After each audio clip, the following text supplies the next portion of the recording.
ऐल तटावर पैल तटावर हिरवाळी घेऊन निळा सावळा झरा वाहतो बेटा बेटांतून. चार घरांचे गाव चिमुकले पैल टेकडीकडे शेतमळ्यांची दाट लागली हिरवी गर्दी पुढे. पायवाट पांढरी तयातून अडवी तिडवी पडे हिरव्या कुरणामधून चालली काळ्या डोहाकडे. झाकळूनी जळ गोड काळीमा पसरी लाटांवर पाय टाकुनी जळात बसला असला औदुंबर. नमस्कार. मराठी साहित्य परिचय माला या सिरीज अंतर्गत UPSCचा जो वैकल्पिक विषय आहे आपला मराठी साहित्य, त्यामध्ये ज्या काही आपल्या कलाकृती आहेत, जे कविता संग्रह आहेत, त्याची आपली एकंदर चर्चा चालू आहे. बघा, आज आपण बालकवी या कवीची फुलराणी हा जो कविता संग्रह आहे त्या कविता संग्रहाविषयी चर्चा करणार आहोत, जो कविता संग्रह आपल्याला UPSCला ऑप्शनल विषयामध्ये अभ्यासाला आहे. फुलराणी असं कविता संग्रहाचं नाव आहे. बालकवींची निवडक कविता आणि त्याचे संपादक आहेत कुसुमाग्रज अर्थात विष्णू वामन शिरवाडकर. या फुलराणी या कविता संग्रहामध्ये बालकवींच्या ज्या महत्त्वाच्या कविता आहेत त्या त्यांनी कुसुमाग्रजांनी संपादित केलेल्या आहेत आणि त्या एकंदर कवितांचाच अभ्यास आपल्याला मराठी ऑप्शनलसाठी UPSCनं दिलेला आहे. मी जी सुरुवातीला कविता वाचली औदुंबर नावाची, ती बालकवींची महत्त्वाची आणि गाजलेली कविता आहे. अतिशय म्हणजे प्राथमिक स्तरापासून तर अगदी कॉलेज स्तरापर्यंतही तिचा अभ्यास अनेक जण करत आहेत. तर त्या अनुषंगाने आज आपण बालकवींची चर्चा करूयात. बालकवी अर्थात त्र्यंबक बापूजी ठोंबरे असं या कवीचं नाव आहे, परंतु कविता करताना किंवा त्यांना दिलेली जी काही पदवी आहे ती बालकवी या नावाची आहे. बघा, 1907 साली जळगावमध्ये जे काही पहिलं महाराष्ट्र कवी संमेलन झालं होतं, त्या कवी संमेलनात बालकवींनी जेव्हा त्यांच्या स्वतःच्या कविता वाचून दाखवल्या तेव्हा तिथे त्यांना बालकवी ही पदवी देण्यात आली होती का, तर याचीही संबंध चर्चा, त्यांचा इतिहास जेव्हा आपण बघू तेव्हा आपल्याला करताना नक्कीच येऊ शकते. त्यांचं नाव त्र्यंबक बापूजी ठोंबरे आहे, परंतु कविता करताना ते बालकवी असं म्हणून घेतात, कारण की त्यांना पदवीच ती बहाल केलेली आहे. आता जेव्हा आपण बालकवी हे नाव ऐकतो तेव्हा आपल्याला सहज असं वाटतं की बालकवी म्हणजे बालकांचे कवी, बालकांसाठी कविता लिहिणारे कवी, लहान मुलांसाठी कविता करणारे कवी वगैरे. परंतु मराठी साहित्याचा परिप्रेक्ष्य किंवा मराठी साहित्याचा एकंदर इतिहास तुम्ही जेव्हा बघाल आणि बालकवींची कविता जेव्हा वाचाल किंवा बालकवींचाही इतिहास जेव्हा तुम्ही कवितेच्या अनुषंगाने बघाल तेव्हा तुम्हाला सहज जाणवेल की बालकवी या शब्दाचा अर्थ लगेच बालकांसाठी कविता करणारा असा न घेता त्याला एक साहित्यिक परिप्रेक्ष्य किंवा साहित्यिक पार्श्वभूमी देखील आहे का, तर हे देखील या अनुषंगाने आपण नक्कीच त्याची चर्चा करू शकतो. मर्ढेकर जेव्हा बालकवीविषयी उद्गार काढतात तेव्हा ते असं म्हणतात की मराठी काव्यविश्वातील खरे कवी एकच, तिशीच्या आत दिवंगत झालेले बालकवी. म्हणजे ज्या ताकदीचे कवी मर्ढेकर आहेत त्यांनी सुद्धा या कवीविषयी असे गौरवोद्गार काढलेले आहेत. तर आपल्याला कळेल की मराठी साहित्यातला तिशीच्या आत दिवंगत झालेला काय प्रकारचा ताकदीचा कवी त्र्यंबक बापूजी ठोंबरे अर्थात बालकवी हे होते. म्हणजे बालकवी हे जेव्हा नाव आपण बघतो तेव्हा जसं की विष्णू वामन शिरवाडकर हे कुसुमाग्रज या नावानं कविता करतात, करंदीकर विंदा या नावानं कविता करतात, गोडघाटे हे ग्रेस या नावानं कविता करतात. तसंच बालकवी या नावानं कविता करत असताना युरोपात जो काही रोमॅन्टिक संप्रदाय होता, ज्याला की आपण मराठीत स्वच्छंदवाद असं म्हणतो, तर या संप्रदायाचेच हे पडसाद मराठी रंगभूमीवर किंवा मराठी साहित्य विश्वात पडलेले होते का, आणि म्हणून त्यानंतर बालकवी या अर्थानं ते कविता करू लागले होते का, तर हा देखील रोमॅन्टिसिझमचा जो काही सगळा संप्रदाय आहे अर्थात वर्ड्सवर्थ असेल, शेली, कीट्स, बायरन या कवींच्या अनुषंगाने देखील आपण त्याची एक सविस्तर चर्चा बालकवी या नावानं हा कवी कविता का करतो तर या अनुषंगाने देखील त्याची चर्चा आपण नक्कीच करू शकतो. म्हणजे कवितेविषयी वर्ड्सवर्थ जसं म्हणतो की the spontaneous overflow of powerful feelings it takes its origin from emotion recollected in tranquillity.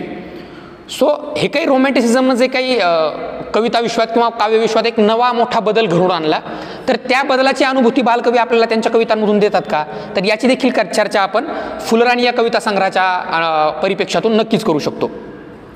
म्हणजे स्वच्छंदवाद किंवा रोमॅन्टिसिझम आपण ज्याला म्हणतो त्याची सुरुवात जरी तुम्ही बघितली तरी रुसो ज्या प्रकारे म्हणाला होता की बॅक टू नेचर, म्हणजे मानवी विवेक किंवा मानवी रिझन याला देखील काही मर्यादा आहेत. तर भावना ह्या गोष्टीच महत्त्वाच्या आहेत का, आणि भावना समजून घेण्यासाठी, तो विस्तीर्ण पट समजून घेण्यासाठी, तो सौंदर्य समजून घेण्यासाठी, त्या सौंदर्यवादाची एक वेगळी पार्श्वभूमी समजून घेण्यासाठी रुसू ज्या प्रकारे म्हणाला की बॅक टू नेचर, तर तीच पार्श्वभूमी देखील आपल्याला लक्षात घ्यावी लागेल का. म्हणजे अगदी या कविता संग्रहात सुरुवातीला जे काही मुद्दे त्यांनी दिलेले आहेत संपादकांनी, तर त्या देखील आपल्याला लक्षात येईल की काय प्रकारच्या मुद्द्याच्या अनुषंगानं बालकवींची चर्चा या कविता संग्रहात आलेली आहे. म्हणजे प्रस्तावनेमध्ये जे काही राशे वाळिंबे यांनी लिहिलेलं आहे, त्यामध्ये त्यांची पार्श्वभूमी बालकवींची त्यांनी दिलेली आहे आणि विविध मुद्द्यांच्या आधारे देखील बालकवींचा एक वेगळा धांडोळा घेण्याचा एक वेगळा धांडोळा घेण्याचा परिश्रम या फुलराणी या कविता संग्रहाच्या सुरुवातीच्या प्रस्तावनेमध्ये आलेला आहे. मग त्यामध्ये मुद्दे जरी आपण पाहिले तरी आपल्या लक्षात येईल की बालकवींची अलिप्तता हा महत्त्वाचा मुद्दा आहे बघा.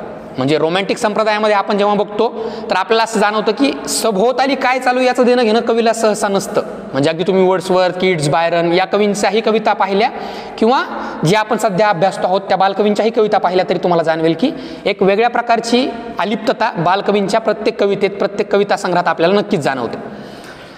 म्हणजे बालकवी ज्यावेळी लिहित होते त्याच्या अगोदर किंवा समकाळातही, त्याच्या अगोदर 20-25 वर्ष असेल किंवा समकाळातही एक मोठी वैचारिक घुसळण महाराष्ट्र भूमीत किंवा भारतभरही होत होती.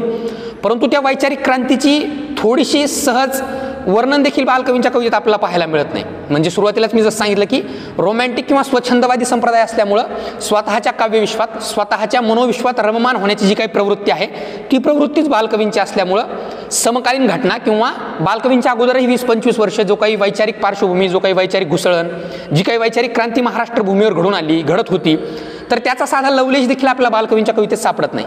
तर ही जी अलिप्तता आहे तोच स्वच्छंदवादाचा महत्त्वाचं वैशिष्ट्य आहे आणि त्याच अनुषंगानं बालकवी कविता करतात. म्हणून महत्त्वाचे स्वच्छंदवादी कवी मराठी साहित्यातले हे आहेत.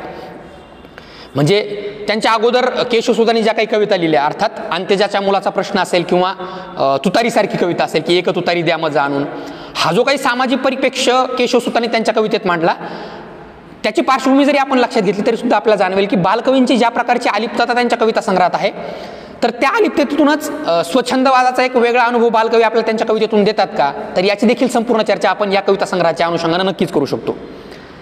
अर्थात संशयवादानं सांभ्रांत झालेले मन, म्हणजे संशयवाद ज्या प्रकारचा बालकवींच्या कवितेमध्ये यायला लागतो, म्हणजे अर्थात संशय नावाची त्यांची या कविता संग्रहात आलेली कविता आहे बघा. म्हणजे रोमॅन्टिसिझम या सगळ्या परिप्रेक्ष्यामधून कविता लिहित असताना धर्म असेल, ईश्वर असेल, नीती असेल या अनुषंगानं बालकवींच्या मनात आलेले विचार असतील किंवा कवीची इच्छा या कवितेत त्यांनी निर्माण केलेला जो काही वेगळा परिप्रेक्ष्य असेल तर त्या अनुषंगानं देखील जो काही संदेह वृत्ती, जी काही संशयाची वृत्ती बालकवींनी त्यांच्या कवितेमध्ये जोपासली आहे तर ते देखील रोमॅन्टिसिझमचं किंवा बालकवींच्या कवितेचं एक महत्त्वाचं वैशिष्ट्य आहे हे आपल्याला त्यातून नक्कीच जाणवेल. म्हणजे त्या ठिकाणी एक वेगवेगळे प्रश्न बालकवी कवितेच्या माध्यमातून विचारायला लागतात की स्वार्थ चांगला की परमार्थ, वैराग्य बरे की प्रेम, कर्म श्रेयस्कर की कर्मत्याग किंवा श्रद्धा चांगली की संशय. तर या प्रश्नाच्या अनुषंगाने देखील जे काही विविध कविता बालकवींनी त्यांच्या फुलराणी या कविता संग्रहामध्ये लिहिलेल्या आहे तर त्याची देखील चर्चा आपल्याला स्वच्छंदवादाच्या अनुषंगाने किंवा बालकवींची जी काही कविता लिहिण्याची वैशिष्ट्य आहे त्याच्या अनुषंगाने नक्कीच करता येऊ शकते. म्हणजे संशयाच्या दृष्टिकोनातून त्यांनी ज्या काही ओळी लिहिल्या आहेत त्या असं म्हणतात की अज्ञाने परिवाहिली निजमनी ज्या ईश्वरा लागुनी, साह्या त्या समयास तो तरी अहो येईल का धावनी. म्हणजे ईश्वराबद्दलचं जे काही गुढत्व आहे, ईश्वराबद्दलचा असणारा जो काही संशयवाद आहे तो आपल्याला सरळ सरळ या कविता संग्रहातून किंवा कवितेच्या ओळीतूनही सहज जाणवतो बघा. विषण्णता हे अतिशय महत्त्वाचं वैशिष्ट्य बालकवींच्या कवितेत आपल्याला जाणवत राहतं. म्हणजे जगातून मनाने दूर कुठेतरी निघून जाण्याची जी काही प्रबळ वृत्ती बालकवींची आहे तर जगात किंवा आजूबाजूच्या भोवतालच्या परिस्थितीत जे काही चालू आहे त्यापेक्षा वेगळं जाऊन त्यांच्या मनोविश्वात, काव्यविश्वात जे काही चालू आहे तेच महत्त्वाचा संदर्भ बालकवी त्यांच्या कवितेतून आपल्याला देत राहतात बघा. आणि त्यामुळेच या कवीचं वेगळेपण आपल्याला त्यांच्या कवितेतून नेहमी जाणवत राहतं. आपण दुःखाने भरलेल्या जगातच राहतो आहोत आणि या दुःखापासून दूर जाण्याचं किंवा या दुःखापासून विलग होण्याची जी काही अनुभूती बालकवींच्या कवितेत आहे तर ती अनुभूती देखील महत्त्वाची आहे. त्या अनुभूतीचा एक वेगळा परिप्रेक्ष्य बालकवी त्यांच्या प्रत्येक कवितेत देत असल्या कारणामुळं संशयवाद असेल किंवा विषण्णता असेल, दुःख असेल, दुर्बोधता असेल, विषण्णता असेल या प्रकारचे वेगवेगळे भाव आपल्याला बालकवींच्या कवितेत सहजपणे जाणवून जातात बघा. म्हणजे ते असं म्हणतात की स्वार्थाच्या बाजारात किती पामरे रडतात त्यांना मोद कसा मिळतो. म्हणजे स्वार्थाचा जो काही बाजार आहे त्यामध्ये जे काही लोक रडतात, दुःखानं विषण्ण होतात तर त्या विषण्णतेचा साधा लवलेशही त्यांच्या जीवनात आपल्याला बघायला का मिळत नाही किंवा या स्वार्थाच्या बाजारात किती पामरे रडतात त्यांना मोद कसा मिळतो. आता मोद हा शब्द उच्चारल्यानंतर जेव्हा बालकवींची टर्मिनॉलॉजी आपण बघतो तेव्हा मोद हा शब्द आनंदापेक्षा कसा वेगळा आहे, मोद हा शब्द सुखापेक्षा कसा वेगळा आहे याची देखील इटिमॉलॉजिकल किंवा इपिस्टेमॉलॉजिकल सगळी पार्श्वभूमी जेव्हा आपण बघू तेव्हा नक्कीच आपल्याला बालकवींचं वेगळेपण त्यांच्या कविता संग्रहातून किंवा त्यांनी लिहिलेल्या कवितेतूनही जाणवायला लागेल. म्हणजे त्यांच्या हृदयात नैराश्य कालिमा दाटलेली आहे व नैराश्यामुळेच जीवन केवळ करुणासंकुल झालेलं आहे. तर बुद्धाची जी काही करुणा आहे ती बालकवींच्या कवितेत यायला लागते का, आणि तिशीच्या आत दिवंगत झाला असल्या कारणामुळं तो जो काही बालसुलभ किंवा निरागस एखाद्या गोष्टीकडं किंवा समाजमानाकडे पाहण्याचा त्यांचा जो दृष्टिकोन आहे, तो दृष्टिकोनही आपल्या या कविता संग्रहातून नक्कीच जाणवतो.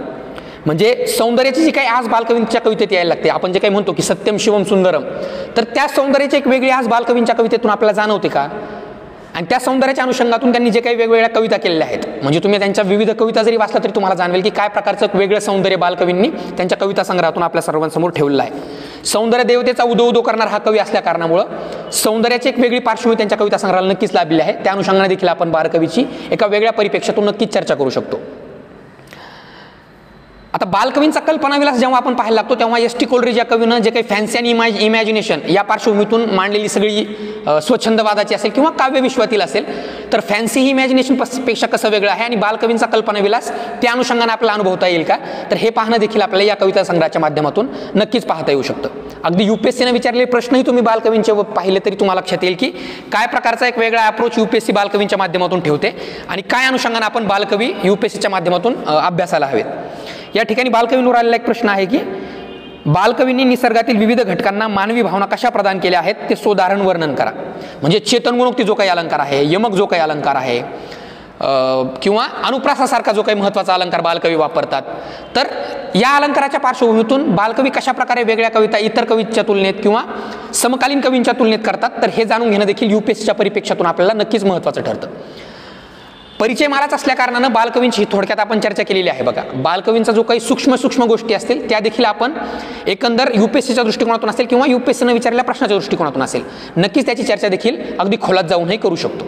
तर ही एकंदर आपली फुलराणी या बालकवींच्या कविता संग्रहाबद्दल चर्चा होती, ज्या कविता संग्रहाचं संपादन कुसुमाग्रज या कवींनी केलेलं आहे. थँक्यू.